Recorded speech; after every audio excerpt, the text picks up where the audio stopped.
My name is Alan Harrison, 63 years old, and recently retired after 35 years, teaching high school English in our suburban district. My only daughter Sophia married into the Wilson family 5 years ago. People with real money, old money. I never thought much about our differences until last Sunday's Father's Day gathering at their mansion. While everyone watched, Sophia presented her father-in-law Richard with a $20,000 watch in a ceremonial box. Then she handed me a small package containing $15 socks. I smiled and thanked her, hiding my broken heart. A week later, my phone exploded with 17 desperate calls from her. "Dad, don't do this." Let me know where you're watching from in the comments below, and subscribe to hear how a simple pair of socks changed everything between us forever. I grew up in a blue-collar family where education was valued above material possessions. My father worked at the local paper mill for 40 years, while my mother ran a small alterations business from our kitchen. They scraped and saved to put me through college, the first in our family to earn a degree. I became an English teacher because I believed in the power of literature to transform lives. The pay wasn't great, but the rewards of shaping young minds made up for it. I met my wife Mariah during my second year teaching. She was the school nurse with a smile that lit up every room she entered. We married after just 6 months and bought a modest 3-bedroom house in a decent neighborhood. Our greatest joy came 3 years later when Sophia was born. A beautiful, curious child with her mother's dark eyes and my stubborn determination. Our life wasn't luxurious, but it was rich in what mattered. Weekends meant pancake breakfasts, trips to the public library, and walks in the state park. Summers were spent at my parents' small cabin by the lake. Sophia learned to swim fish and identify constellations during those precious summer nights. Everything changed when Sophia turned 16. Maria had been experiencing fatigue for months, but dismissed it as working too hard. When she finally saw a doctor, the diagnosis was devastating: advanced cardiomyopathy. Despite aggressive treatment, we lost her just 4 months later. Sophia and I clung to each other during that dark time. I'd find her asleep surrounded by her mother's sweaters, the scent of Maria's perfume still clinging to the fabric. At night, I'd hear her crying through the wall between our bedrooms. We were both drowning in grief, but somehow we became each other's lifeline. Those years forged a bond between us I thought was unbreakable. With Maria gone, I focused entirely on giving Sophia every opportunity. She'd always been a strong student, but now she channeled her grief into academic excellence. When she was accepted to Westmore University with a partial scholarship, I couldn't have been prouder. The scholarship helped, but it wasn't enough. I took on extra tutoring jobs, taught summer school, and even drove for a food delivery service on weekends. When that still wasn't enough, I made the decision to sell my parents' cabin, the place filled with our happiest family memories. It hurt, but seeing Sophia thrive at university eased the pain. It was during her junior year that Sophia met Jackson Wilson. She called me bubbling with excitement about this charming business major she'd met in her economics class. When she brought him home during spring break, I tried to like him. Jackson was handsome, polite, and clearly intelligent, but there was something in his demeanor, a subtle condescension when he looked around our modest home, the way he checked his expensive watch during our conversations about books and ideas. "He comes from a different world, Dad," Sophia explained after he'd gone to bed that night. "His father runs Wilson Development. They build luxury properties all over the country." The first time I met Richard and Eleanor Wilson was at an awkward dinner in an expensive restaurant where the menu had no prices. Richard dominated the conversation, talking about property values and his recent acquisition of a small island. Eleanor barely spoke, except to correct Sophia's table manners, with silent glances. I felt like an anthropologist observing an alien culture. "Your daughter is quite a find," Richard told me over dessert, as if Sophia were a particularly promising stock investment. "She has potential." The engagement came 6 months later, along with a diamond ring that must have cost more than my annual salary. The wedding planning quickly spiraled beyond anything I could contribute to meaningfully. When I offered my savings of $12,000, Eleanor patted my hand. "That's sweet, Alan, but the flowers alone will cost twice that. We've got this." The wedding was featured in a regional luxury magazine. 8 pages of photographs showing the ice sculptures, the released doves, the celebrity chef who created the 7-course meal.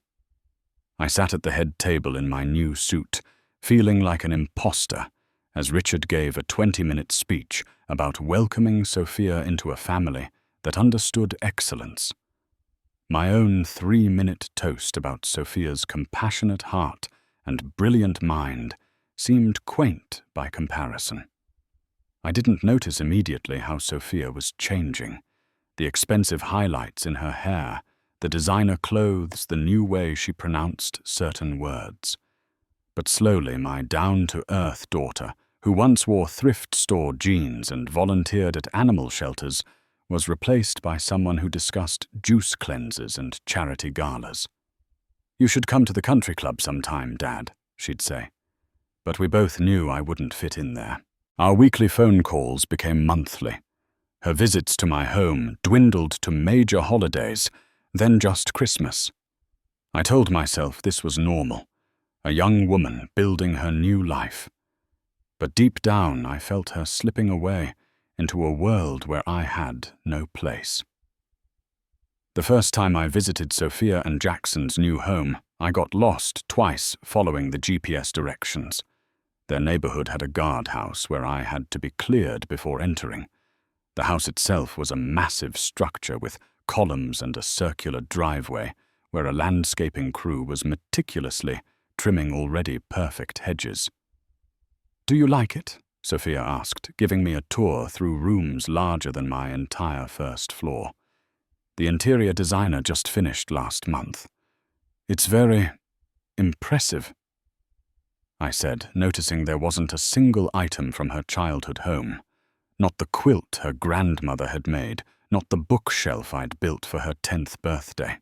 Dinner conversation that night revolved around their recent trip to Bali and the beachfront property Richard was helping them invest in.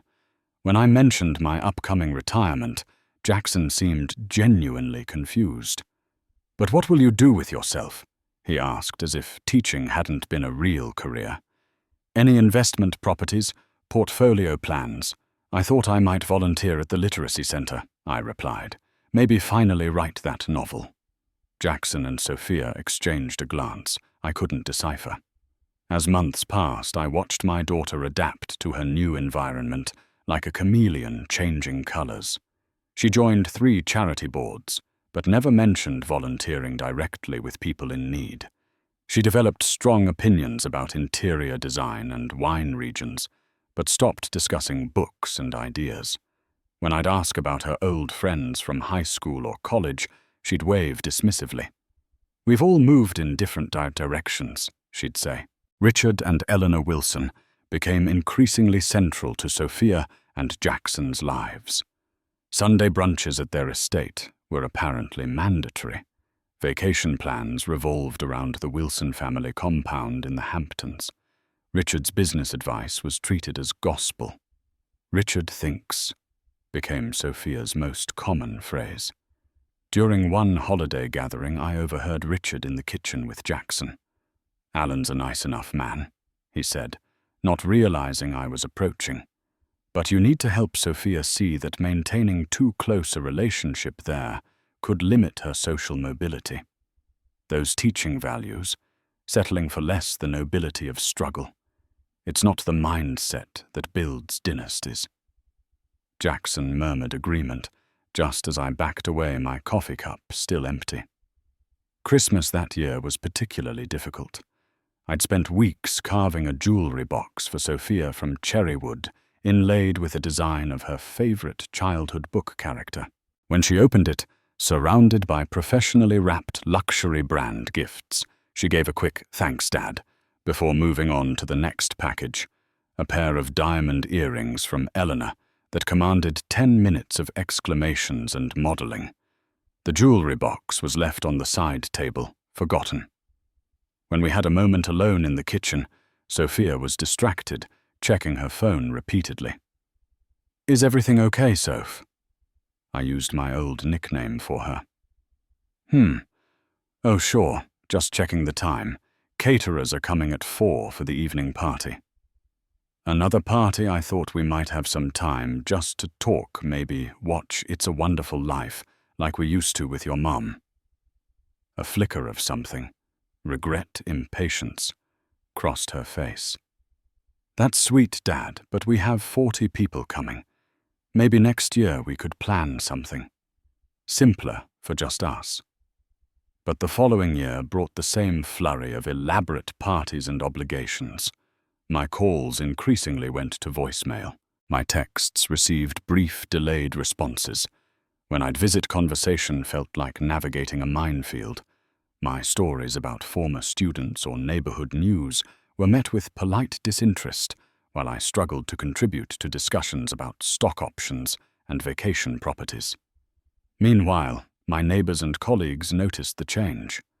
My friend Bob from the science department stopped asking about Sophia after too many awkward pauses in my responses. My neighbor Linda, who'd watched Sophia grow up, once said gently, "You know, Alan, sometimes children outgrow us for a while. Then life teaches them and they come back." I wanted to believe she was right. I held on to moments when I'd catch a glimpse of my real daughter, her laugh when something genuinely amused her, not the practiced social laugh she'd developed, the way she still bit her lower lip when concentrating, how she still remembered to ask about my arthritis when others weren't listening. But these moments became increasingly rare, buried under the weight of her new identity as a Wilson family member.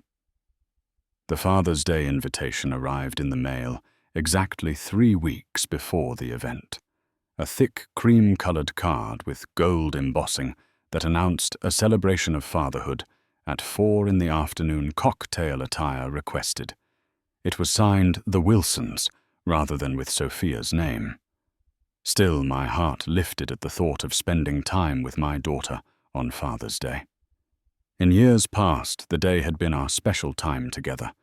Breakfast in bed that she'd prepare with increasing skill as she grew older. Handmade cards filled with inside jokes and memories.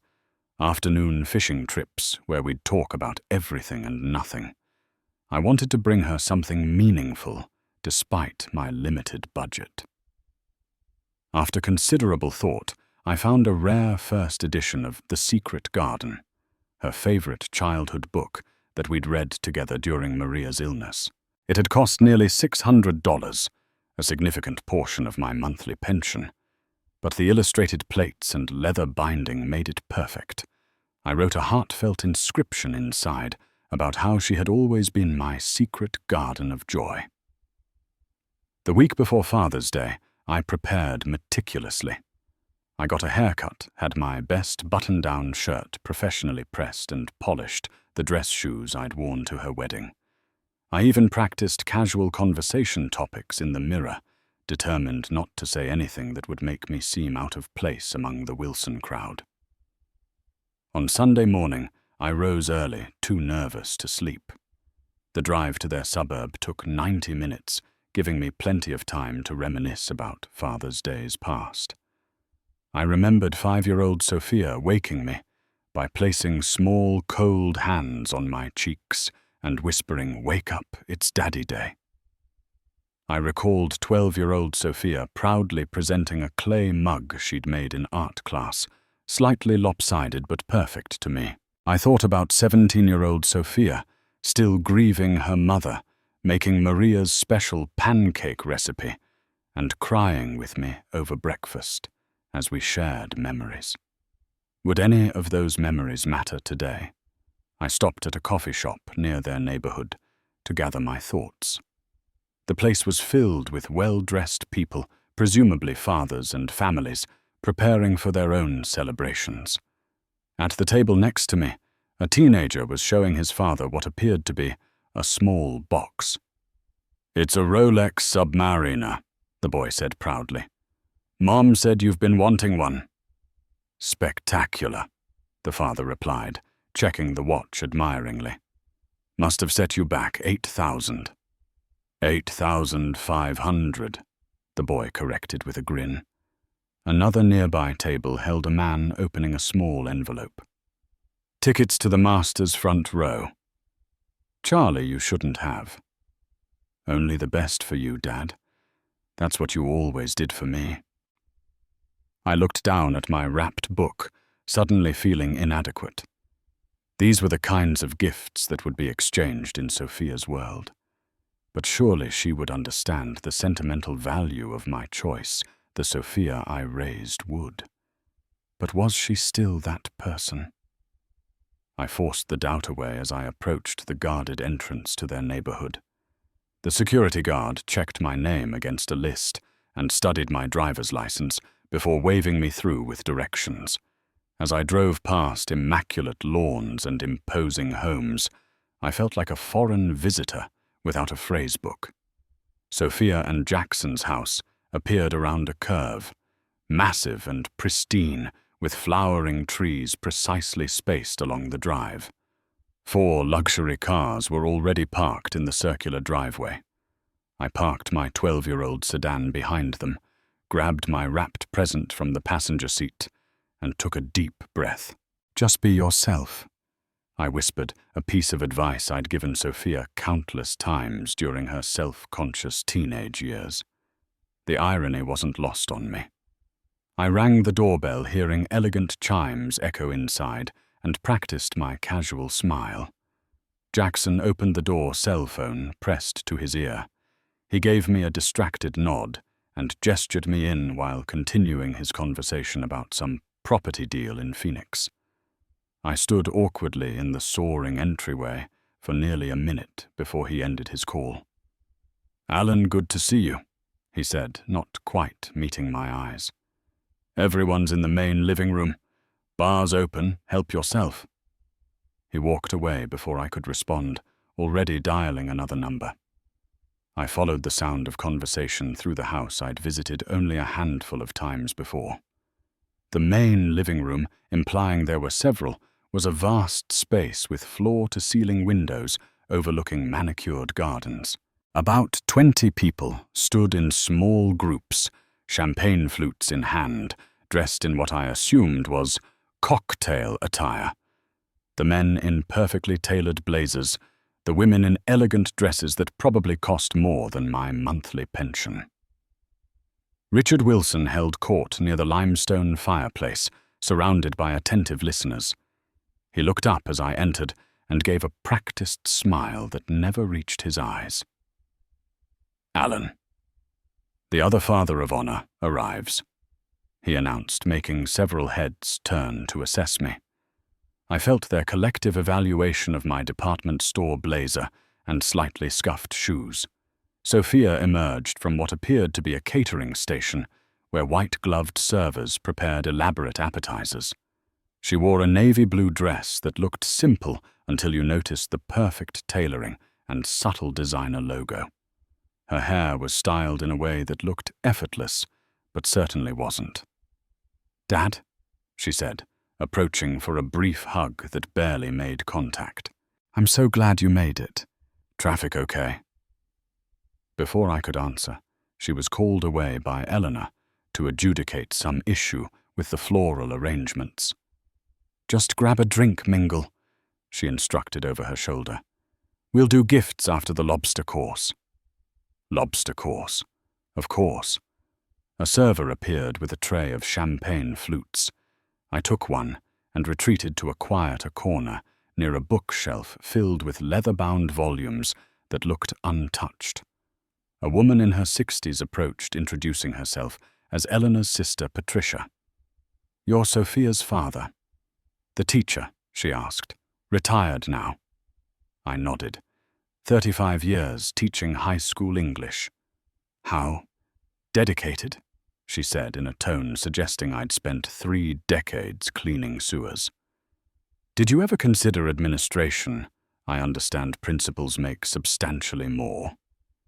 I preferred the classroom, I said, working directly with students. She murmured, already scanning the room for a more promising conversation. Excuse me, I see an old friend. The next hour passed in a blur of similar interactions. I attempted to join several conversations, but found myself quickly excluded as topics turned to recent trips to Positano or comparisons of private jet services. I recognized a few faces from Sophia's wedding, but couldn't recall names, and no one seemed interested in reintroduction. Richard's booming laugh dominated the room as he told stories that inevitably centered on his business acumen or social connections. Whenever Sophia was near him, she laughed too loudly at his jokes and touched his arm in a way she never did with me. Lunch was announced as a casual buffet that turned out to be a gourmet spread of seafood and prime rib attended by a chef in full whites who carved portions to order. I found myself seated between Jackson's uncle, who spoke exclusively about his wine collection, and a woman who spent the entire meal on her phone, despite the elegant "no phones" calligraphed cards at each place setting. After dessert, individual soufflés that apparently had to be eaten immediately while they still have integrity. Richard stood and clinked his glass. Before we move to the terrace for cigars and port, I believe our hosts have arranged a small ceremony for the fathers present today. Sophia and Jackson moved to the center of the room. Jackson was carrying a large box wrapped in silver paper, while Sophia held a much smaller package. My heart lifted. Perhaps the small package contained something meaningful, despite its size. As most of you know, Jackson began, my father has been not just a parent, but a mentor and guide in all aspects of life. He showed me how to negotiate my first business deal when I was 12, taught me to recognize quality in everything from suits to scotch, and set an example of excellence that I strive to match every day. Richard beamed as Jackson handed him the large silver box. He unwrapped it with deliberate motions, revealing a black leather case with a Swiss watchmaker's logo embossed in gold. The room grew quiet as he opened it. The Patek Philippe Grandmaster chime, Jackson announced proudly. Only 7 made each year. I had to pull some strings with our friends in Geneva, but for the man who gave me everything, only the best would do. Richard lifted the watch, an elaborate affair of gold and multiple dials, and the room erupted in appreciative murmurs. I later learned from a nearby guest's whispered comment that the watch was worth $20,000. Magnificent, Richard declared, immediately removing his current watch, itself probably worth thousands, to put on the new one, though I expect nothing less from a son who learned the value of quality at my knee. Sophia stepped forward next. And for my father, she said, her voice noticeably less enthusiastic, who always appreciated practical gifts. She handed me the small package wrapped in plain blue paper. The contrast was impossible to ignore. The ceremonial presentation for Richard versus what felt like an afterthought for me. With everyone watching, I carefully unwrapped the package to reveal a pair of black dress socks. No gift box, just socks with the store label still attached. $15 marked down from $20. You mentioned your old ones had holes, Sophia said with a quick smile. I had mentioned no such thing. I suddenly realized she'd forgotten to get me anything at all and had sent an assistant to grab something at the last minute. Thank you, Sophia. Very thoughtful, I managed to say, folding the socks neatly and placing them in my jacket pocket. My fingers brushed against the edge of the book I'd brought for her, now seeming both inadequate in this setting, yet simultaneously too meaningful for the daughter who stood before me. Richard held up his wrist, drawing all attention back to his new treasure. Now this is what I call a Father's Day gift. Jackson, Sophia, you've outdone yourselves. The guests laughed, and conversation immediately resumed flowing around me, like water around a stone. No one seemed to notice or care about my $15 socks or the expression I fought to keep neutral. In that moment, looking at my daughter laughing beside her father-in-law, I felt more than hurt. I felt erased. The remainder of the afternoon stretched interminably. Guests moved to the terrace, where expensive cigars were distributed to the men, while the women gathered around the infinity pool. I declined the cigar, earning a raised eyebrow from Richard. Not a tobacco man, Alan. Perhaps a cognac instead. I should probably stick to water, I said. Long drive home. You're not staying over plenty of room in the guest wing. The question was posed as if my declining would be peculiar, but I knew no arrangements had been made for me to stay. Sophia hadn't mentioned it, and I hadn't been shown to any guest room upon arrival. Grading to finish up, I said automatically, forgetting momentarily that I was retired. End-of-year evaluations. Richard nodded without interest and turned to discuss golf handicaps with another guest. I tried to find moments to connect with Sophia, but she was constantly in motion, checking with caterers, refreshing drinks, taking photos for what I assumed would later appear on her social media accounts. When I finally cornered her in the kitchen, she was instructing staff about dessert presentation. Everything okay, Sophia? I asked. You seem a bit stressed. Everything's fine, Dad, she said, not meeting my eyes. Just want it all to be perfect for Jackson's family. The phrase Jackson's family, rather than our guests, spoke volumes. I brought something for you, I said, removing the wrapped book from my jacket. Nothing extravagant, just something that made me think of you. Oh, thank you, she said, seeming genuinely surprised. She took the package but placed it on the counter without opening it. I'll look at it later when things calm down, okay? A server approached with a question about wine selection, and she was gone again, leaving my gift sitting between a stack of cocktail napkins and a tray of dirty glasses. By 6 o'clock, I'd reached my limit. I found Sophia between conversations and told her I needed to head home. Already? She asked, checking her watch. We haven't even had the evening cocktails. Jackson's college friends are arriving soon. I should get back before it's too dark. You know my night vision isn't what it used to be. This wasn't actually true, but it gave me an excuse she couldn't argue with. Well, if you must, she said, walking me to the door with obvious relief. Thanks for coming. No mention of Father's Day. No meaningful goodbye. Just the polite dismissal you'd give a casual acquaintance. I drove home in silence, the unopened socks on the passenger seat where my gift for Sophia had been hours earlier. The sky darkened as I traveled farther from the affluent suburb toward my modest neighborhood. When I pulled into my driveway, the contrast between my life and the one I'd just left felt absolute. Inside, I switched on the lights to find the Father's Day decorations I'd kept from years past. Construction paper cards Sophia had made in elementary school, a world's best dad mug with a chip on the handle, photos of us fishing and camping. I'd put them out, hoping they would cheer me up when I returned. Instead, they felt like artifacts from a museum of loss. I sat heavily in my recliner, finally allowing the emotions I'd suppressed all day to surface. The hurt was physical, a tightness in my chest, a burning behind my eyes. But beneath the hurt was something else, anger. Not just at Sophia and the Wilsons, but at myself for silently accepting my diminished place in my daughter's life.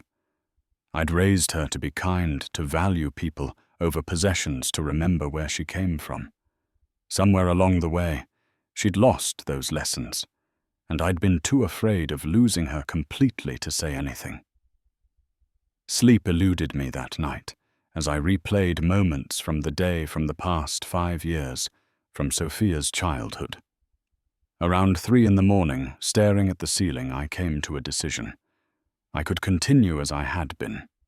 The forgotten father, the embarrassing connection to a past Sophia was trying to erase. Or I could respect myself enough to make a change. I chose the latter. Monday morning found me at the office of Gerald Winters, my financial advisor of 20 years. Gerald was surprised by my unscheduled visit, but welcomed me into his modest office. "What brings you in today?" "Alan?" "Concerned about the market fluctuations. Know something more significant. I need to discuss my estate planning." Despite my teacher's salary, decades of careful saving and prudent investments had left me with a respectable nest egg. My parents' cabin, which I'd sold to fund Sophia's education, had been purchased by developers and yielded significantly more than expected. I'd also inherited my aunt's house when she passed, which I'd been renting out for additional income. All told, my estate was worth just over $1 million. Not Wilson wealth by any measure, but substantial nonetheless. And every penny was designated for Sophia. "I want to make changes," I explained to Gerald. "Significant ones." Over the next hour, we discussed my new plans. The majority of my assets would now go to establishing a scholarship fund for first-generation college students pursuing teaching careers. 20% would go to the literacy program, where I volunteered. A small stipend would be set aside for Sophia, enough to show I hadn't forgotten her entirely, but no longer the windfall she likely expected. "This is a major change, Alan," Gerald cautioned. "Are you certain?" "I've never been more certain of anything," I replied. "And there's more. I want to sell my house." The family home where Sophia had grown up, where Maria and I had built our life together, had appreciated considerably in 30 years. The neighborhood had become trendy among young professionals, driving property values up. "I want to use some of the proceeds to fund my next chapter," I continued. "I've been accepted to a 2-year teaching program in Ecuador, working with rural communities. The rest can go into the scholarship fund." Gerald looked concerned. "Have you discussed any of this with Sophia?" "She'll know soon enough," I said.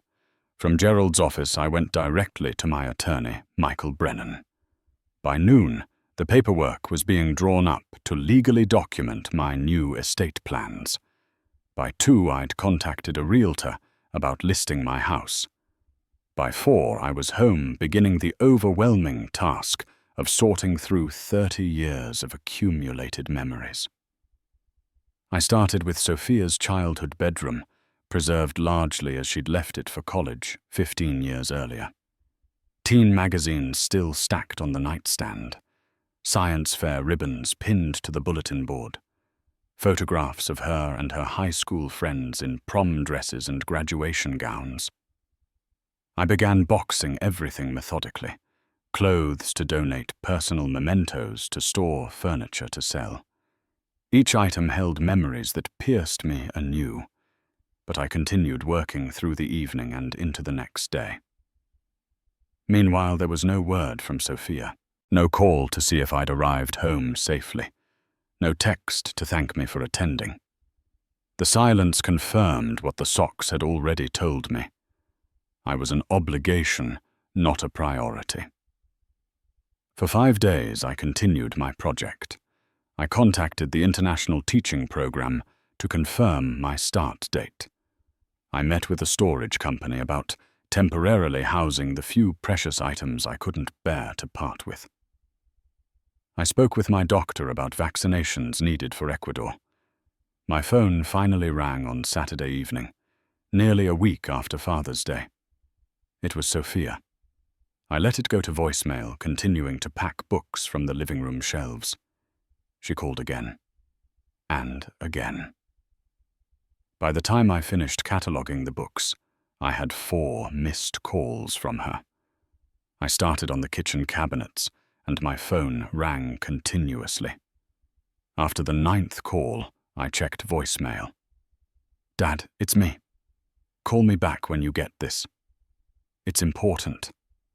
Her voice sounded odd, tight with an emotion I couldn't identify. I continued working. 3 more calls came in rapid succession. Then a text message, "Dad, please pick up. We need to talk ASAP." I packed Maria's china into bubble wrap, each piece a memory of holiday meals and Sunday dinners. My phone vibrated repeatedly on the counter. By evening, Sophia had called 17 times. The last voicemail captured the progression of her mood, from annoyance to concern, to something approaching panic. "Dad, what are you doing?" Richard's friend at Baxter Financial called him. "Something about you liquidating accounts. And Jackson's mother heard from someone at the country club that your house is being listed. Dad, please don't do this. We need to talk. Call me back immediately." Finally, a text arrived that made me pause. "Dad, please don't do this. Jackson's father just told us everything. We need to talk. I'm sorry about Father's Day. Please call me." So that was it. Richard's extensive network had informed him about my financial moves, and suddenly Sophia was interested in talking. Not because she'd realized her treatment of me was hurtful, but because her inheritance was in jeopardy. I put down the plate I was wrapping and picked up my phone. Instead of calling, I sent a text. "I'm available to meet tomorrow at Maggie's Diner at 11 a.m. Maggie's was a simple local establishment I'd been frequenting for years, nothing like the upscale restaurant Sophia now preferred. My choice of location was deliberate. Her reply came instantly. "Can we meet at Le Méridien instead? They have an excellent Sunday brunch. Maggie's at 11. Take it or leave it." After a pause, "Fine, I'll be there." I set down my phone and looked around my half-packed kitchen. The house felt different already. No longer a home, but a collection of objects waiting for transition. Like me. I was done being an afterthought in my daughter's life. Whatever came from tomorrow's meeting, that much had been decided. Maggie's Diner hadn't changed in the 20 years I'd been eating there. Vinyl booths, laminated menus, and coffee that was nothing special but always hot. I arrived early and took my usual booth by the window, nodding to Maggie herself behind the counter. Sophia arrived precisely at 11, looking distinctly out of place in designer jeans and a cashmere sweater that probably cost more than Maggie's monthly rent. Heads turned as she entered, not because they recognized her, but because everything about her screamed, "Not from around here." "Dad," she said, sliding into the booth with a practiced smile. "It's good to see you." "Is it?" I asked simply. Her smile faltered. "Of course it is. I've been trying to reach you for days. Interesting since before that I hadn't heard from you in 3 weeks." The waitress appeared, saving Sophia from immediately responding. She ordered a green tea and avocado toast, looking disappointed when told they only had regular tea bags and plain toast. I ordered my usual, eggs over easy bacon hash browns. "Dad," Sophia began again, once we were alone, leaning forward with what I recognized as her negotiating posture. Head slightly tilted voice, modulated to convey sincere concern. "I understand you're upset about something and I want to clear the air." "Do you know why I'm upset, Sophia?" "Well," she hesitated. "I gather you felt the Father's Day celebration wasn't what you expected. If the socks weren't to your taste—" "The socks," I interrupted, "were a symptom, not the disease." She blinked momentarily, thrown off script. I don't understand.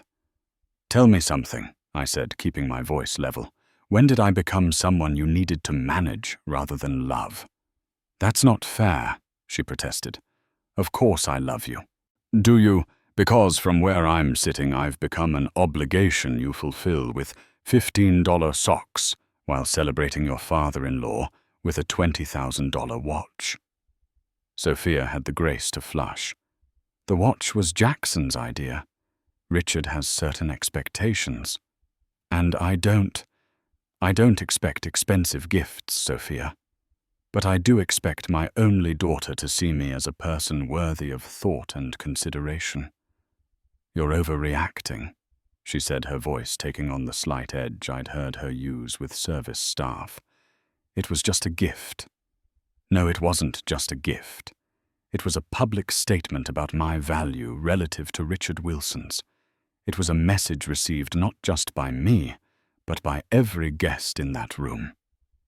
The waitress returned with our drinks, and we fell silent. When she left, Sophia leaned forward again. Look, let's be honest here. Are you really selling your house and changing your will because of a pair of socks? That seems extreme, don't you think? So we were cutting to the chase. I'm making changes because I've realized I've been complicit in my own erasure. I've watched you become someone I don't recognize, and I've said nothing because I was afraid of losing you completely. That's ridiculous, she said sharply. I haven't changed that much. I reached into my jacket pocket and removed a small box. I opened it to reveal a stack of Father's Day cards, construction paper creations from Sophia's childhood through her college years. Do you remember what you wrote in this one? I asked, passing her a card from when she was 12. Read it aloud, please. She took it reluctantly. Dad, you're my hero. Not because you're perfect, but because you're perfectly you. You taught me that what matters isn't what we have, but who we are. I promise I'll never forget that. Love forever, Sophia. Her voice faltered on the last words. And this one from your junior year of college. I handed her another card. Dad, as I'm learning about the world, I keep coming back to your wisdom. Success isn't about climbing higher than others, but about lifting as we rise. Thank you for showing me what true wealth looks like, a life rich in compassion and integrity. I hope I make you proud. She set the card down, not meeting my eyes. The daughter who wrote those cards understood what mattered, I said gently. The woman who handed me socks while celebrating the man who calls me inconsequential behind my back. That's someone else entirely. Richard said that, she asked, looking genuinely shocked. And more. But what hurts isn't what he thinks of me. It's that you've apparently come to agree with him. That's not true, she protested, but with less conviction. Isn't it?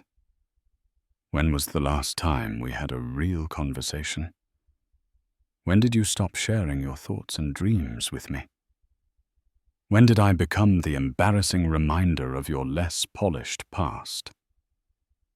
Sophia stared at her untouched tea. The waitress arrived with our food, creating another pause in the conversation. Listen, Sophia finally said, after picking at her toast. I know things have been different since I married Jackson. His family has certain expectations, a certain lifestyle. Sometimes it's easier to just go along. Easier for whom? I interrupted. Not for me watching my daughter become unrecognizable. Not for you either, I suspect, if you're being honest with yourself. She didn't respond immediately, pushing crumbs around her plate. When she looked up, her carefully constructed facade had cracked slightly. You don't understand how it is, she said quietly. Richard and Eleanor have such specific ideas about everything. How to dress, where to vacation, who to associate with. Jackson respects his father so much, and I just want to fit in. Even if fitting in means pushing me out. I never meant to do that, she whispered. I softened my tone. Let me ask you something. Are you happy? Sophia. Truly happy. She opened her mouth to give what I suspected would be an automatic affirmative, then closed it again. For the first time in years, I saw genuine emotion crack through her polished exterior. I don't know anymore, she admitted. Everything looks perfect on the surface. The house, the clothes, the social circle. But sometimes I feel like I'm playing a part in someone else's play.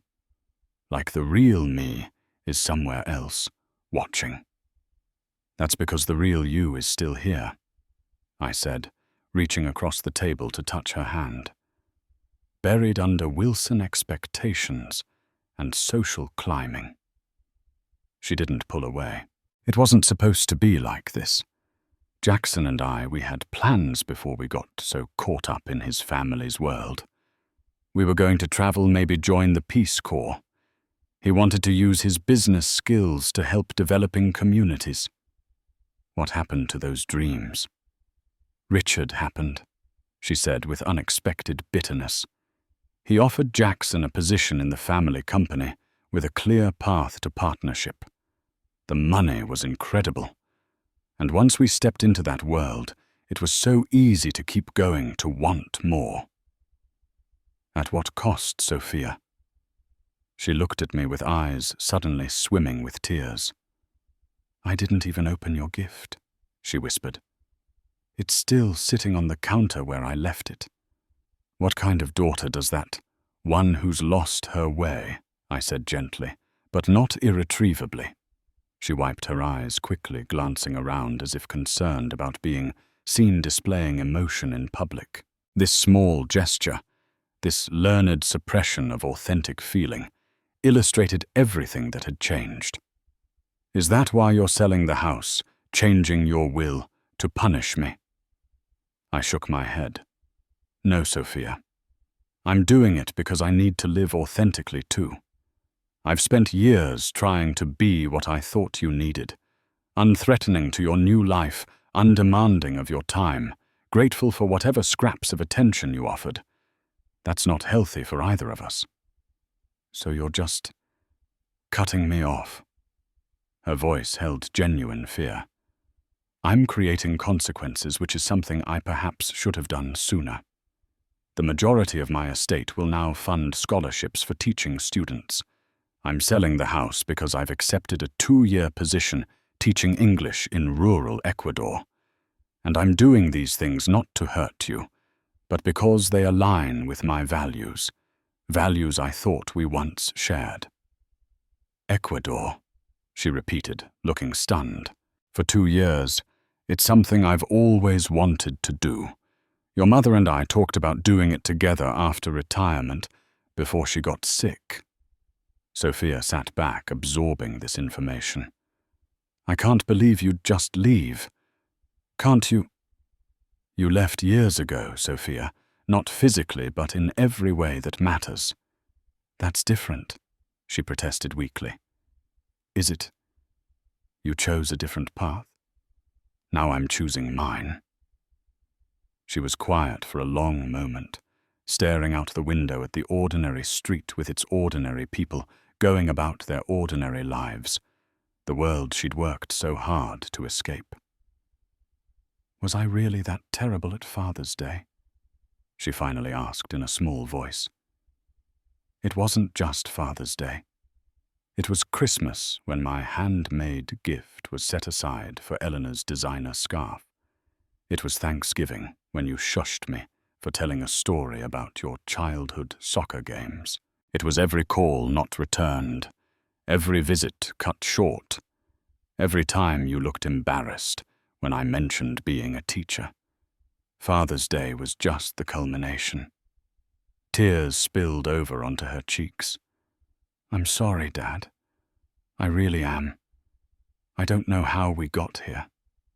I pulled a worn paperback from my jacket, a book of poetry Maria and I had read together during her illness. There's a line in here that your mother loved. The greatest journey is the distance between people. Sometimes that distance grows so gradually we don't notice until it's become an ocean. "Can we find our way back?" she asked, sounding suddenly like the little girl who'd once asked me if broken toys could be fixed. "That depends on you," I said honestly. "I'll always love you, Sophia, but I won't continue in a relationship that requires me to be less than I am, or one that asks me to pretend I don't notice when I'm being diminished." She nodded slowly. "What happens now? Now we both have decisions to make. You about what kind of person you want to be, and what truly matters to you. Me about how to move forward with the next chapter of my life. Will you at least delay the house sale, the changes to your will? Give us a chance to, I don't know, figure things out." I considered this.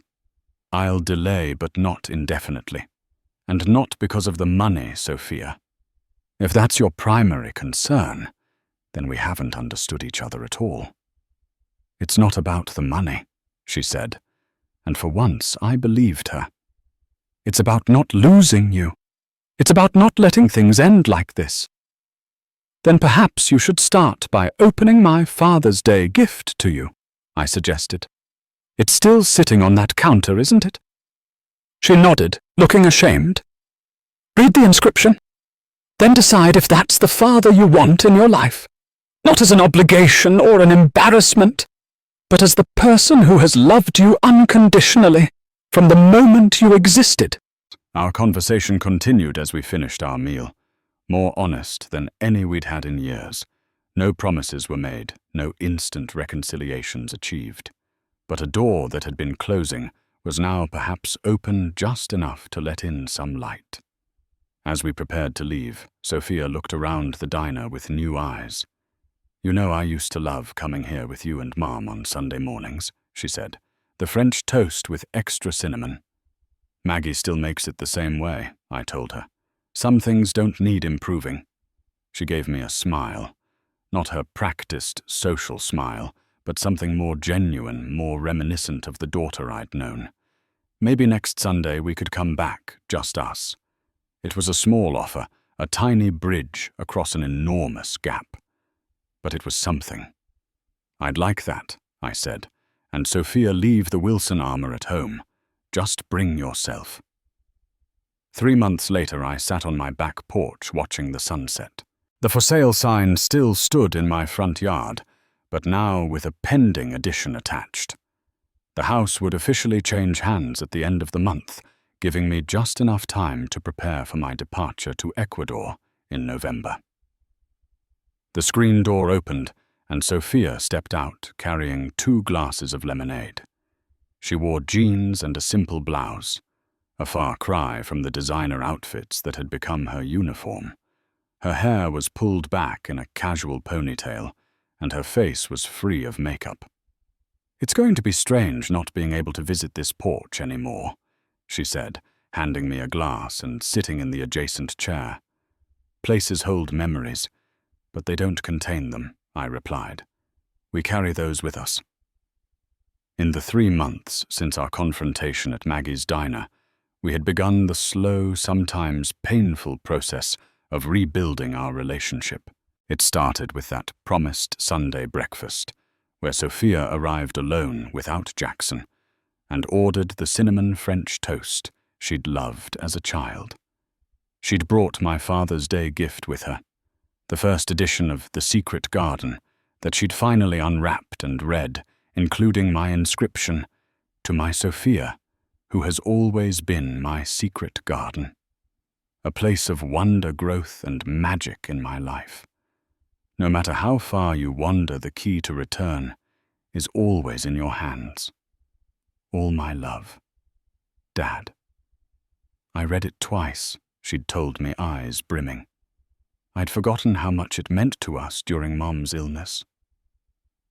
That breakfast led to a standing weekly meeting, sometimes at Maggie's, sometimes at the park where she'd learned to ride a bike occasionally at my house for dinner. Jackson never came, though Sophia mentioned tensions at home. "He doesn't understand why this is so important to me," she confessed one evening. Or maybe he understands but doesn't want to acknowledge it. And Richard, I'd asked. We're keeping some distance right now, she said carefully. I realized some things about his influence on us that weren't healthy. Now sitting on the porch in the gathering twilight, Sophia looked more like herself than she had in years. There was a clarity in her eyes that had been missing, a centeredness in her movements that spoke of someone coming home to themselves. I met with Jackson's therapist yesterday, she said, breaking our comfortable silence. Separately from him. It was illuminating. Oh. I kept my tone neutral, though I was surprised. Sophia had previously dismissed therapy as something weak people need. She helped me see how I've been using the Wilsons' approval as a substitute for the confidence I lost after Mom died. Like if these successful, powerful people accepted me, I must be worthy. This was a level of self-awareness I hadn't heard from her in years. And now, I asked, now I'm trying to remember who I was before all that. The person who believed what you and Mom taught me. That character matters more than status. That how we treat people defines us more than what we own. That person was never truly gone, I said. Just buried for a while. She nodded, looking out at the familiar backyard where she'd once played endless games of make-believe. I've been thinking about Ecuador. What about it? Your program. They need English teachers, but do they need anyone with business skills?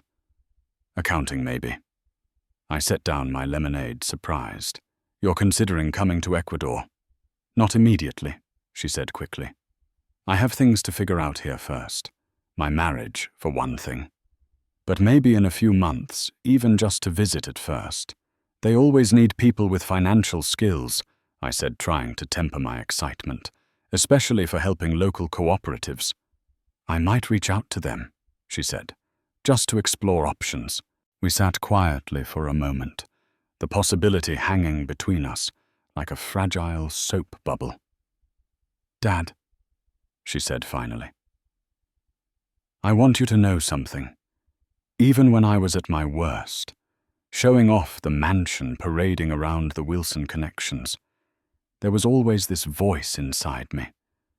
Mom's voice, I think, telling me I was losing something precious. I just got really good at ignoring it. We all silence our better angels sometimes, I said. The important thing is when we start listening again.